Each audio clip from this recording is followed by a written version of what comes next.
Tips ketika harus tinggal bersama mertua.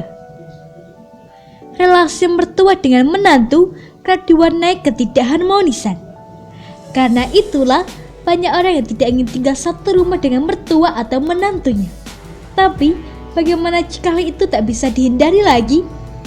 Agar tinggal serumah bersama mertua tidak menjadi duri dalam daging bagi relasi suami istri, ada sejumlah rambu yang patut disimak guna meminimalkan masalah yang berpeluang muncul.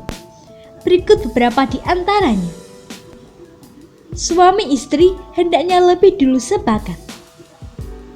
Suami istri hendaknya lebih dulu sepakat akan berusaha selalu satu suara alias seia sekata ketika diterpa masalah apapun.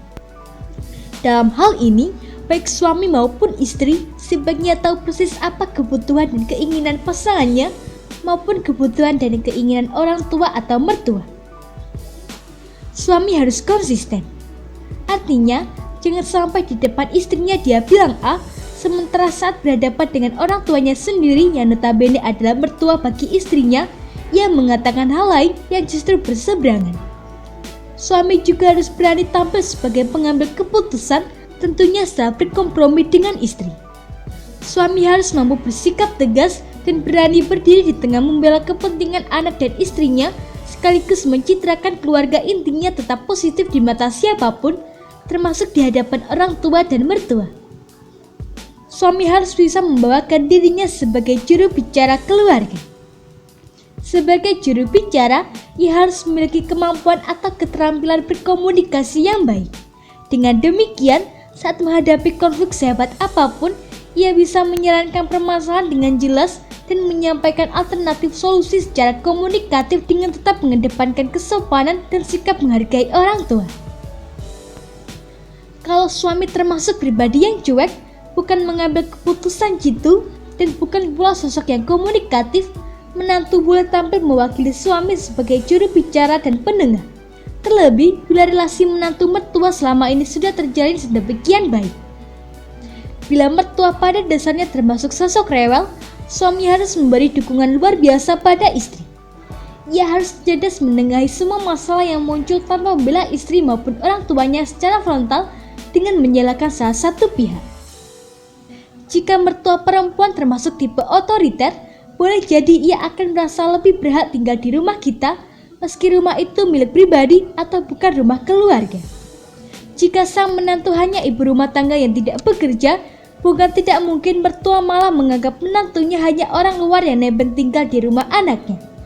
Dalam kondisi seperti ini, suami harus selalu siap menjadi sosok sentral yang bisa bersikap tegas sekaligus bijak.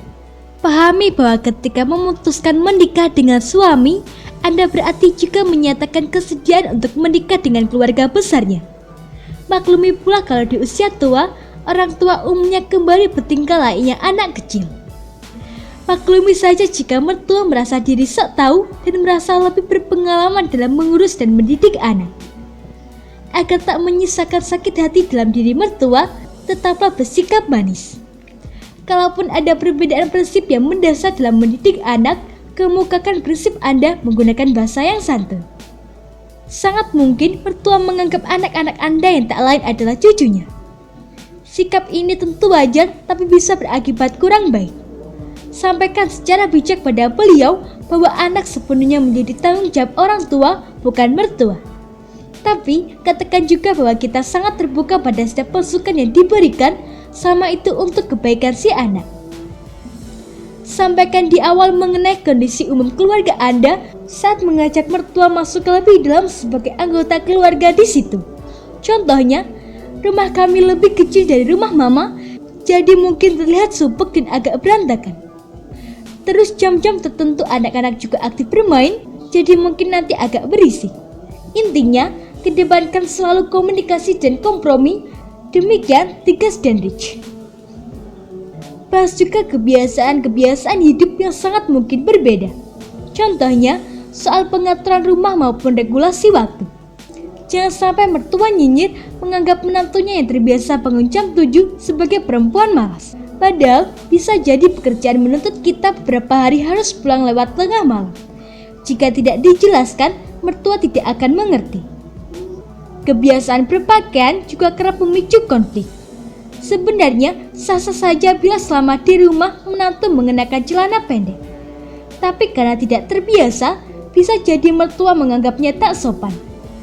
Jika ditegur, menantu tak perlu langsung emosi. Jelaskan saja baik-baik bahwa kostum itu sangat nyaman dan praktis kala harus menyelesaikan berbagai pekerjaan rumah tangga. Kebutuhan finansial mertua yang akan tinggal bersama kita juga perlu dipikirkan. Terlebih dana pemeliharaan kesehatannya. Bila masalah ini jadi kendala, tak perlu sungkan untuk sedikit hitung-hitungan dengan saudara kandung lain. Ini akan lebih baik daripada di kemudian hari merasa sungguh terbebani dan sakit hati yang ujung-ujungnya berdampak pada tidak terimanya pelayanan terhadap mertua. Seperti apapun karakter mertua, lazimnya menantu lain diharapkan atau dituntut untuk lebih menyiapkan mentalnya tampil sebagai sosok yang selalu bersedia mengalah. Jadi, sejengkel apapun, cobalah terus bersabar menghadapi mertua yang juga mesti kita anggap sebagai orang tua sendiri. Semoga informasi tersebut dapat bermanfaat. Jangan lupa untuk klik subscribe untuk mengetahui video terbaru dari kami.